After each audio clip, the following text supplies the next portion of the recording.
Hello and welcome to another episode of Boxing TV. We bring the fighters to the fans.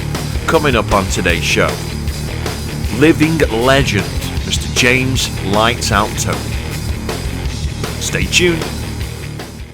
A massive welcome to a good friend of mine and one of the best fighters ever to walk the earth. Mr. James Lights Out Toney needs no introduction. How are you doing, mate? You all right? I'm good. How you doing, man? Mate, it's lovely to see you, honestly. You're one of my favourite people out there, mate. Honestly, you really are. Thank you, man. It's an honour. Always is an honour to class you as a friend, and the things you did in the sport is absolutely incredible. But now, we've spoke many times, me and you, but this is my show now for TV, and I wanted to show people the real James Toney, not the James Toney that people think you are, the real James Toney. So, let's start right from the beginning, James, right from the beginning. What got you into boxing? What got me in boxing, I was always fighting in the streets and getting in fights at school. So one day, my mom was into the gym, and she talked to the coach, to the boxing coach. She told the guy, I want you to put my son in the ring with the toughest guy kid you got, and I want to put my son's ass. Well, sorry, Mom, it didn't work out that way. And then I put hands on him for a round and a half, and that was it. And I fell in love with boxing. I said, and then he asked me, "Do I want to do this?" I said, I won't get in trouble. I won't get in trouble with her. No, this is boxing. I said, sign me up. Awesome. So tell us a bit about your earlier life then, because it wasn't always great for you, was it? You know, you in the dark areas and kind of the the bad sides of life. Tell us a little bit about your early years. Well, my mom, she was a single parent. She raised me, and when she's going to two universities at once. She went to Eastern Michigan University and the University of Michigan, and trying to take care of me. And when I was growing up, I was constantly getting in trouble, fighting, and basically, and when I got older, and I learned how to box, and then play football, fell with American football, the real football, and Hey, don't give me any of that. Listen, don't you start me giving me that cheek. Hey, I know I get you with that one, though. I tell you, I was playing football, and then, hey, things started getting hot, I enjoy both sports. I love football, and I love boxing. But when I from my SATs, I had to fall back on boxing. And my upbringing was, my mom, she did what she could. I wasn't poor, I wasn't broke, but I wasn't rich either. You know what I'm saying? I get that. My mom did what she could, and hey, I appreciate it for it. I love her to death. And, I love that. hey, You always talk about how much you love your mum, which is just for a guy like you who've been there and fought. Then it's awesome. Man, my mom was, she's the greatest father ever. Oh, bless you. Well, that's awesome, mate. I like that.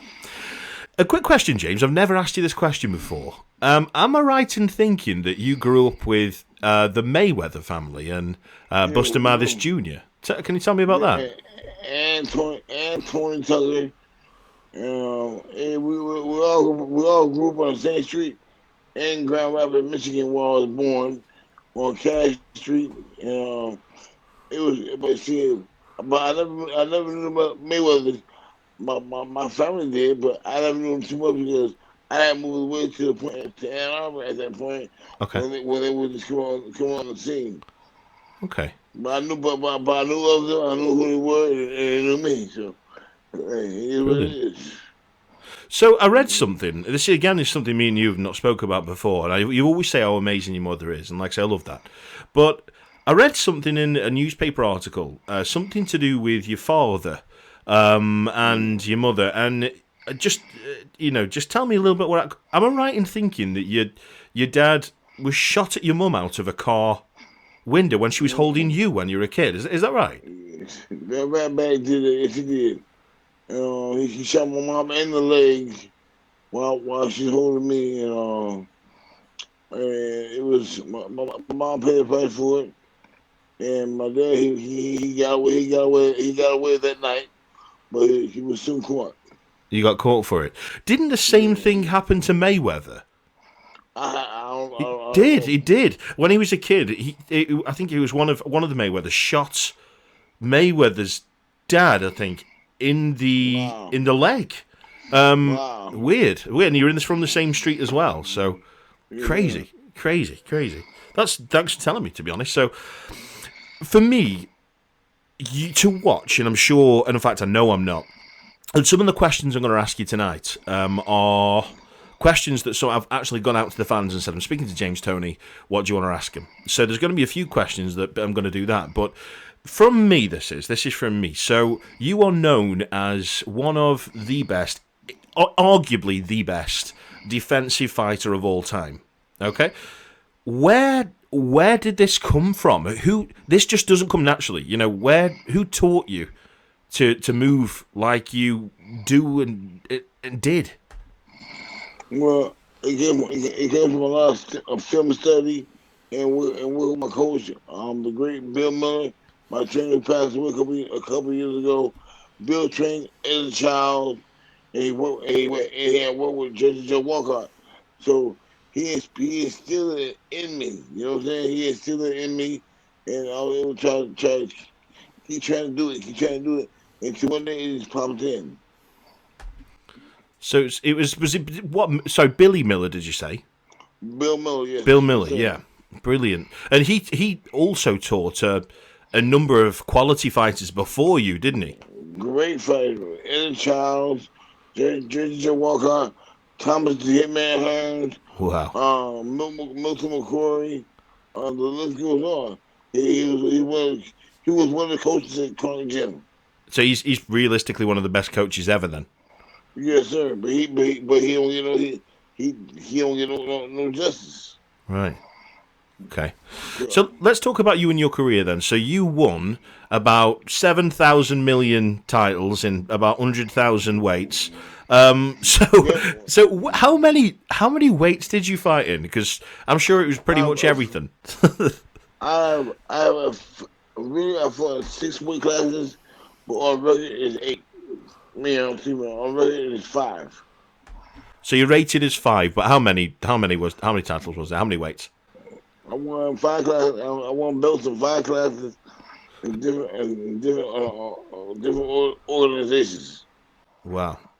To be honest, to the untrained eye, I'd like to think by now these years I've got a pretty good trained eye, but to the untrained eye, people would think, how the hell is a guy who's 5'10" gone from Five middle nine.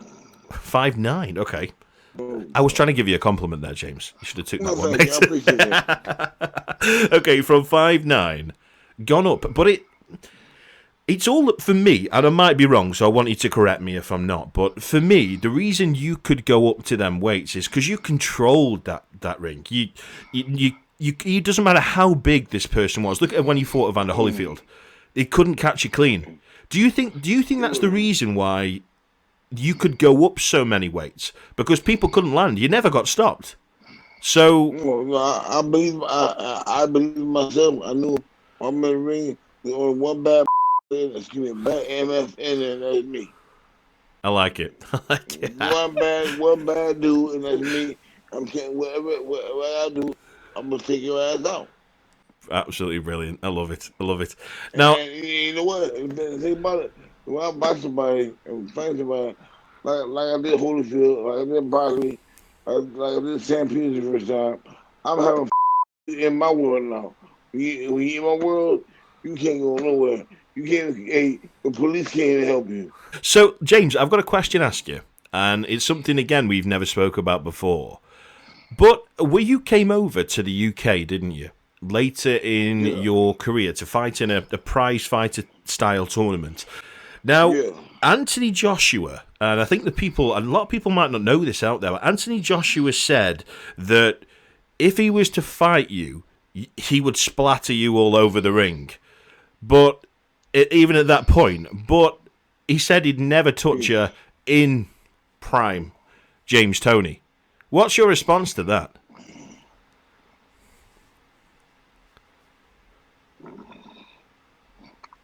Are you kidding me? The guy is a coward. Man, he as much as I like the kid, I never seen a derogatory towards him like that. But since he put it out there like that, I would have fucked him up. Real talk. I'm sorry, man. Hey, mate, I can guy, beep you out. You can say whatever you want, mate. I'm sorry. The guy, when he fought Ruiz, in the rematch, he was scared. You cannot. If you boxing, you can't fight scared. If you fight scared, you're going to get knocked out eventually. You saw what happened the first time. When he came to the States, he got knocked out. How do you feel you would have... Hey, Joshua could do nothing with me. Love it. Especially in the early 2000s, I would have killed him. I was in jail for manslaughter. How do you feel you'd have dealt with Anthony Joshua in your prime at the heavyweights? Do you think he would have lived with you? 5 rounds. You stopped him in 5? 5 rounds. Nice. The same way I did Holyfield, the same way I did and John Reed, man, embarrassment. I want to embarrass him. I'll embarrass him now. If you want to do it now, we can do it now. I'm motivated. You're so game. I love it. Well, I'm motivated. Well, I am motivated. And nothing stopping me. And Joshua, I'll give him a break. But the guy is trash. He's trailer trash. and look, and right now, the is scared. I'm sorry. I'm sorry, man. Hey, mate, don't worry about it. He is so scared. He wouldn't fight. And Wilder's terrible. He's scared of Wilder. I bet you won't fight Reed, and Reed will beat him. What do you think could happen there, James? Joshua against Wilder. Oh, it might be a double knockout. You think Wilder would stop him? It might be a double knockout. They both knock each other out because they swing with their eyes shut. They both do. If you look at both of the tapes, you see they swing with their eyes closed. Bless your heart, mate. I'll tell you what, James, you are an absolute cracking bloke, honestly. When I'm next up around you in the States, I've told you, me and you are going to sit down, get us nice little whiskey and one of them big cigars of yours. We're going to have a great time, I'm telling you. Yes, sir. So, from all the fights you had so many fights. I think you had something like 77 wins. What do you feel, what was your biggest win? What do you feel was the biggest win on your record? I'm gonna say Van Holyfield because everybody thought I was too small to beat him to fight him. But matter of fact, he was the easiest fight of my life. The easiest. Holyfield was the easiest of your life? Yes. Easiest. By far. Really? You pissed me off. When you piss James off, I'm coming for your head. Brilliant. So, a question from the fans, and I did ask this before I was going to interview. Hold on. Let me say one thing. I love British people. I love the fans. You guys absolutely have the best fans in the sport. Yeah. But I just don't like y'all fighters, and they all suck. You don't like what? The fighters. You don't like the fighters? No, they can't fight. What about Fury? Fury can fight. Come on, man. Fury, he's all right. He's a good boxer. He's tremendous. A tremendous boxer. I love what he did to Wilder. And hey, I wish him the best. But he's an exception. Well, that anybody else? Nope. No, I'm with you there. I'm with you. I mean, I'm not going to go disagreeing too much there, James. If I'm being honest with you, mate. You walk on to this. It's your show, baby. You do what you want to. It's your show. You the man, baby. You're the man, baby. You're the man. So, for me, so I want to talk about this because I want to tell the audience what happened. So, something that will always stay with you is the loss to Roy Jones Jr.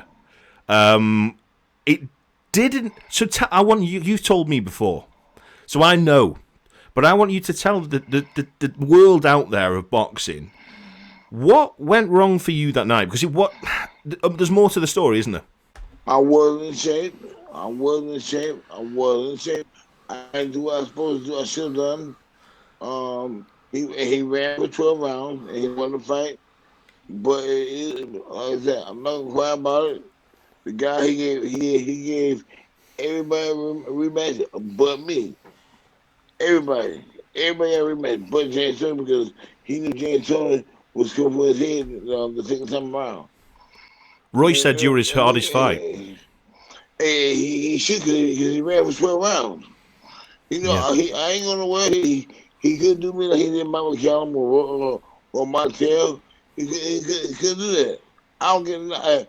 I can't be knocked out by anybody. Anybody. Do you feel, James, with better preparation for that fight with Roy? If I was trained for Roy, y'all would never heard about Roy again. Because Right. it's my fault. I don't blame nobody but me. Everybody thought I did, but I didn't. I don't blame nobody but me because I didn't get ready for the fight in the amount of time I had. You know what I'm saying? But it's cool. God bless everybody. I love it. It's cool. Yeah. It is what it is. Well, Mike Tyson's come out of retirement, to do an Yeah. exhibition fight against Roy Jones Jr. Even now, would you like to fight Roy and settle the score? I would love to. I would love to. No problem at all. I would love to fight Mike Tyson. But they don't want they don't want this smoke. They don't want these problems. I can say, I can be 95 years old. I'll still be able to fight. Brilliant. You Brilliant. know, yes, but and like, I'm not. At first, I had a lot of hatred towards Roy. That's going on. Hey, we cool. It is what it is. Everybody know what it is, Awesome. So, and you know what it is, and James, you. listen, bro. I love you, mate. I just think you're absolutely ace. I just want for this big, tough man. You're just dead cute. I could just Hey, squeeze you. I just think you're ace, mate. hey, I just think you're meant. thank you, you, man. Thank you. you're my brother. You're my brother. So you're fighting now. You're fighting now. So you're training now, James the Beast Wilson. For people out Yeah. there, the guy who throws powerful, explosive punches. Couple of questions for you. First question: is he good enough to get to the upper echelons of the sport of heavyweight boxing? Secondly, Well, how can he keep up that kind of, explosiveness for 12 rounds? Because I can't see it happening. first of all, he will be a force in the division. It's just a matter of time. However, his people move him. And I will have him ready to keep his explosiveness up for 12 rounds. Do you think it's possible, James? It's always possible. If he trains every day, he trains 3 or 4 times just like I used to. And he'll be Dan when you see him, you'll be like, oh my god, he's a monster. And he's a monster. For real. Can't Absolutely. beat me, but he couldn't beat me, but he's a monster. For me, so let's talk about, legendary boxing, okay? Let's talk about punchers. Let's talk about, biggest punchers ever. Who do you think was the biggest puncher ever? Ernie Shavers. Yeah, I honestly can't argue with that one. How Ali took them shots through that fight, Yep. you tell me. Didn't he put, Yep. what's his name? The one with the jab now. What's his name? Who hit him with that right hand? Come on, help me out. The guy who Tyson beat for Ali because he stopped Ali. Come on, help me out. The guy with the best jab ever. Oh my God, Trevor Burbick. No, not Trevor Burbick. No. Oh my God, that's going to wind me up. Hey, Trevor. Oh, Larry Holmes. Larry Holmes. See, we basically told him everybody what his blood type is, but we didn't know his name. But yeah, so Larry Holmes. So Larry Holmes got up from that shot, I will never know. I will not to this day how, because he was hurt bad, wasn't he? Really bad. But you forgot. Ernie Shavers. Ernie Shavers hit with the same shot Mike Tyson hit with. Larry Holmes got up. Larry Holmes has tremendous heart and will. Ernie Shavers. Not too many fighters have that heart. No, well, actually, no fighters today have that heart and will. No, not at all. And if we're talking the best ever, now I know how confident you are and still are in your skills. So I rate you up there within, for me, if you want me to talk about the whole spread of boxing, I put you, quite confidently in the top 10 all-time boxers. I do, okay, in all different weights. But I really do. I mean it. I'm talking the likes of Sugar Ray Leonard, Sugar Ray Robinson, Duran. I put you in that top 10. I do. But who do you think is the number one pound-for-pound boxer ever, any weight? Sugar Ray Robinson. This is why we're friends. Sugar Ray Robinson is the greatest fighter of all time. Not only Ali is a great, humanitarian. Yeah. Not a fighter, humanitarian. Ray Robinson I agree. is the greatest fighter of all time. He did the most for the sport, didn't he, Ali? That's the thing. Yeah. He did the most for it. Now, I've got a question. I've never told anybody this, but I just think you're awesome, so I love talking to you. So, if we're talking about the people, and I'm talking people, not even just fighters here, the people who've done the most for the sport, Sylvester Stallone's got to be up there somewhere, hasn't he, with the Rocky series? But look, Sylvester Stallone is a great actor. Oh, I'm not saying he's a fighter. God, no. But he did a lot for the sport, didn't he? He did a lot for sport. Everybody people say they do what he did and come to the game and do that, but it don't work that way. But Sylvester, he did great for the sport. Put it on the screen and made it look great. But as far as him doing real, Oh no! Come on! I'm not. I can't. I don't think you'd. Do you know that this is my favourite one ever? When he says, "What's the famous quote? It's not about how hard you hit. It's about how hard you can get hit. Hit and get up and keep moving forward." I mean, sure, that's not really what. That's not really what boxing's about. I'd prefer just not get it. That would be much better than keep getting it to see how far I can go forward. Bless you. Wow. So, James, to all your fans out there, all around the world, literally all around the world, what have you got to say to your fans out there? Hey, I love you. I love you guys out there tremendously. I thank you. I thank you from the bottom of my heart for all the praise and changes you give me over the years. I love you guys. Keep me guys in your prayers. I mean, in mind every day. I thank you. I humbly thank you. I love Bless you guys. Thank you very much. James. England, I love England. England. I love England. Hewitt. I love England, but the fighters. I hate the fighters. Though. It's just the fighters. You love England, it's just the fighters. Well, know this. I love you. I think you are such a fantastic icon of the sport. Living legend. One day, James, this is how much I respect you, okay? One day I'm going to sit with my son who's 5 years old. I've got another baby on the way who doesn't even know that we are friends. Congratulations, man. Congratulations. No, nice one, mate. Now we need 8 more. We're going to call it James. There you go. Lights out. But yeah, so it's mad, and I'm going to say to my kids one day that I'm good friends with James Toney, which is for me, God, yeah, I watched you as a kid, man. It's absolutely incredible. So thank you so much, for coming on the show, James, and you take good care of yourself, won't you, mate? Hey, thank you, Dan. Thank you. I appreciate you. And and all joking aside, I have no problem with nobody, no fighters in England. I love you guys. You guys have a great night over there. Peace. Lights out, baby.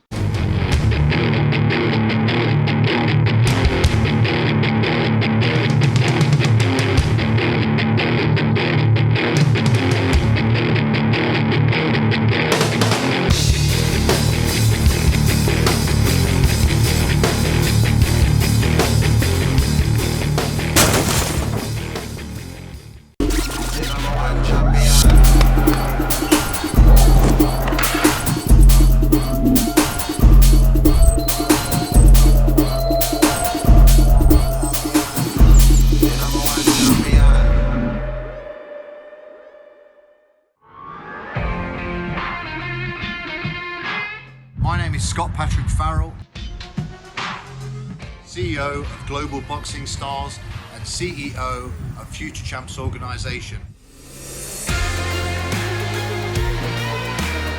The social impact movement that is dedicated to changing lives in under-resourced areas by building container gyms so young people can train in these boxing gyms and fitness gyms in a safe environment. So be a hero, buy a mask and help us build the resources so we can change lives for the better. Thank you, and thank you for the support.